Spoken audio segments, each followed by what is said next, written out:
बिस्मिल्लाहिर्रहमानिर्रहीम। पीच या आड़ू के पौधों में इस वक्त फ्रूट सेटिंग जो है वो हो चुकी है। ये देखिए, ये आपको ये नज़र आ रहे हैं, जो बिल्कुल छोटे छोटे से आपको नज़र आ रहे हैं पीच, ये इसमें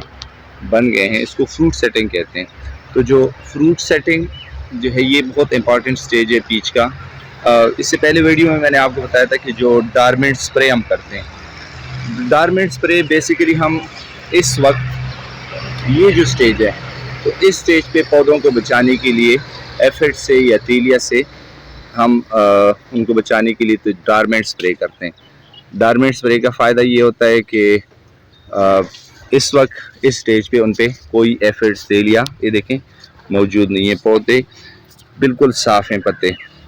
अगर तो हमने डार्मेंट स्प्रे ना की होती तो फिर ये होता कि आप देखते कि इस वक्त जो है ये पत्ते जो है ये इनकी जो टर्मिनल लीव्स हैं ये बिल्कुल भरे होते एफिड से, और मसला क्या होता है कि ये बिल्कुल मुड़ जाती, डिशेप हो जाते, इनमें खुराक की कमी होती और इसका जो फ्रूट है उसका साइज़ बहुत छोटा रह जाता। तो डार्मेंट स्प्रे से हमें ये फ़ायदा हुआ है कि इस वक्त जो हमारे पीच के पौधे हैं वो एफिड से बिल्कुल साफ़ हैं। तो अब इस स्टेज पे अगर तो आपने डार्मेंट स्प्रे नहीं की है तो उस पर एफिड्स का जो अटैक होगा वो बहुत ज़्यादा होगा। आप इस वक्त अब स्प्रे कर सकते हैं, क्योंकि फ्लावरिंग के दौरान हम इस पर स्प्रे नहीं कर सकते। तो इस स्टेज पे जो है आप स्प्रे कर सकते हैं, क्योंकि फ्रूट सेटिंग हो गई है। तो अब फ्लावर जो है नहीं है तो उसको कोई नुकसान नहीं पहुंचा सकती स्प्रे। तो अगर तो आपने डार्मेंट स्प्रे की है और ये जो टाइम है इस वक्त एफिड्स का जो प्रेशर है वो ज़्यादा हो जाता है और अटैक शुरू होता है। अगर आपके पौधे अभी तक साफ़ हैं, उन पे एफिड्स का अटैक नहीं है, तो आप हफ्ता 5 दिन 6 दिन आप उसका वेट कर सकते हैं। लेकिन बेहतर ये है कि इस स्टेज पे जो है फिर हम 4-5 दिन बाद, हफ्ते बाद इसमें हम एमामेक्टिन और साइपरमेथ्रिन और इस तरह की केमिकल जो है वो हम वो कर सकें, स्प्रे कर सकें, क्योंकि इसमें हम सिस्टेमिक जो पत्तों में जज्ब होती है जो दवाई, और उसके साथ साथ जो डायरेक्ट इंसेक्ट लगती है और वो ख़त्म हो जाते हैं, कॉन्टैक्ट पॉइजन जिसको हम कहते हैं, तो वो दोनों हम इस्तेमाल करते हैं। क्योंकि अगर वो चूँकि एफिड जो हैं वो सिल सैप जो है वो सक करते हैं, जो जज्ब होती है दवाई, तो वो जब उसको सक करते हैं तो उसके साथ वो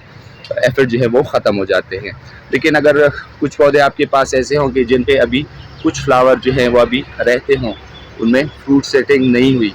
और एफिड्स का अटैक भी नहीं है, तो आप वेट कर सकते हैं, हफ्ता 5 दिन आप वेट कर लें ताकि फ्रूट सेटिंग कंप्लीट हो जाए, तो फिर उसके बाद जो है आप उस पर स्प्रे कर सकें। तो डार्मेंट स्प्रे का जो मैंने इससे पहली वीडियो में मैंने आपको बताया था कि डार्मेंट स्प्रे का सबसे बड़ा फ़ायदा हमारे पास यही होता है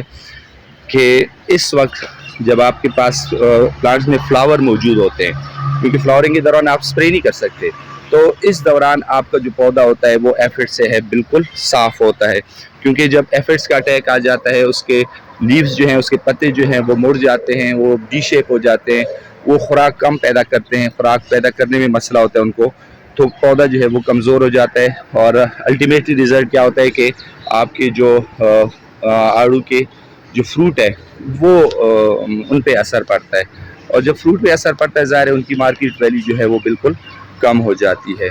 तो डार्मेंट स्प्रे का सबसे बड़ा फ़ायदा मैं आपको दिखा रहा था कि जो दिसंबर जनवरी में हमने स्प्रे की थी, उस वक्त फूल पत्ते कुछ भी नहीं होते प्लांट पे, तो उसका फ़ायदा ये है कि कोई एफिड जो है उसका अटैक हमें नज़र नहीं आ रहा है। पिछले साल इस पौधे पे मैंने डार्मेंट स्प्रे नहीं की थी चेक करने के लिए, तो जो फ्लावरिंग के टाइम पे उस पर इतने एफिड्स आए थे कि उसकी सारी लीव्स जो है वो ख़राब हो गए थे। वीडियो भी मेरे चैनल पे मौजूद है, आप देख सकते हैं कि उसके पत्ते जो थे वो बिल्कुल डी शेप थे, और उनके फ्रूट साइज जो था वो भी मैंने आपको दिखाया था, वो बहुत छोटा रह गया था। तो डार्मेंट स्प्रे का फ़ायदा आपने देख लिया है। तो अभी अगर एफिड का अटैक शुरू हो गया है तो आप स्प्रे कर सकते हैं, और अगर भी अटैक नहीं है और पौधे जो है वो साफ़ हैं तो फिर आप जो है कुछ दिन आप वेट कर सकते हैं इसके लिए।